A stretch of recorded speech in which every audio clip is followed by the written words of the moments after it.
মেয়েদের কিন্তু বেশি কিছু চাহিদা থাকে না, নিজের সুন্দর একটা সংসার হলে আর জীবনে কি লাগে, তাই না? দিন শেষে মেয়েরা একটু শান্তিই চায়। যদিও সেই শান্তি সব মেয়েদের কপালে থাকে না। নিজের সংসারে যেমন স্বাধীনভাবে চলাফেরা করতে পারবেন, সেটা অন্যের সংসারে কখনোই পারবেন না। সকালে ঘুম থেকে উঠে ফ্রেশ হয়ে নিজের বিছানাটা গুছিয়ে নিব, এরপর খাটের উপরে যে ধুলাবালি পড়ে থাকে এগুলো মুছে নিব। সবসময় আমি ঘুম থেকে উঠে আগে নিজের বিছানাটা গুছিয়ে নেই। আমার কাছে মনে হয় নিজের বিছানা গুছানো থাকলে বাসার বেশিরভাগ কাজই শেষ। দেখবেন আপনি যদি সারাদিনও কাজ করেন আর বাসা গুছানো না থাকে তাহলে মনে হবে কোনো কাজই করা হয়নি। সব মেয়েরাই নিজের সংসারটাকে সুন্দরভাবে সাজাতে পছন্দ করে, যদিও আমি এখনো সুন্দরভাবে গুছাতে পারিনি। কারণ আমাদের আলাদা সংসারের শুরুটাই অল্প কয় মাস, আসলে একদিনে তো আর সংসার সাজানো যায় না। একটা সংসার গুছাতেও কিন্তু অনেক দিন সময় লাগে। ইনশাল্লাহ আল্লাহ যদি চায় আমাদের সংসারটাকেও খুব সুন্দরভাবে সাজাবো।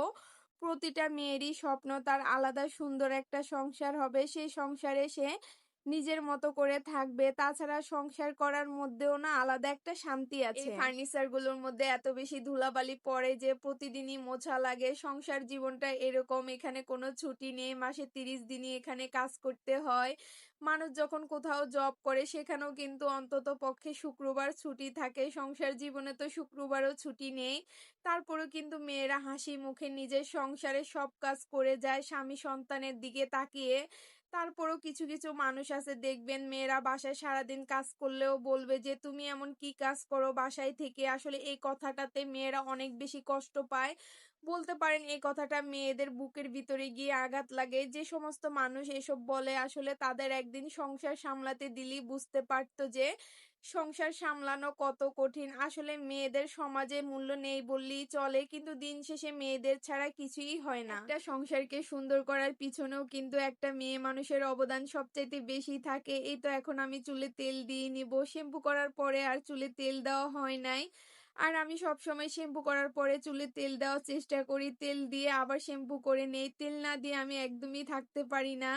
তাছাড়া স্ট্রেট করার কারণে আমার চুলের অবস্থা এমনিতেই অনেক বেশি খারাপ হয়ে গিয়েছে। আমি এখনো মাঝে মাঝে বলি যে চুল আবারও স্ট্রেট করব, তখন ও বলে তোমার আগের চুলগুলো কত সুন্দর ছিল, স্ট্রেট করারই দরকার ছিল না। আমি তেমন একটা চুলের যত্ন এখন আর নেই না বললেই চলে।